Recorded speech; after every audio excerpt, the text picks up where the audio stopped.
இந்த உலக வாழ்வில் ஒரு மனிதனுடைய வாழ்க்கையிலும் உலக சூழலிலும் நடக்கின்ற எல்லா அம்சங்களும் இறைவனுடைய நாட்டத்தை கொண்டுதான் நடந்து கொண்டிருக்கிறது.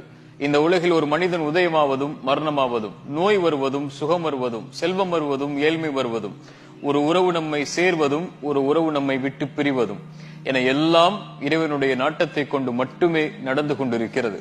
அல்லாஹ்வுடைய தூதர் சொல்லுவார்கள், மனிதர்கள் எல்லோரும் உங்களுக்கு ஒரு நலவை செய்ய நாடினாலும் இறைவன் விதித்ததை தவிர எதையும் செய்துவிட முடியாது.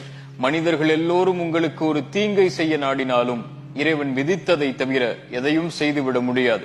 அல்லாஹ் சொல்கிறான், ஒரு மரத்தில் இருந்து இலை கீழே விழ முடியாது இறைவனுடைய நாட்டம் இல்லாமல், கல்வி இல்லாமல். ஒரு வசனத்தை உங்களுடைய வாழ்க்கையில் எந்த நிகழ்வு நடந்தாலும் மனதில் பதிய வைத்துக் கொள்ளுங்கள். லை யுஸீபனா இல்லா மா கதபல்லாஹு லனா.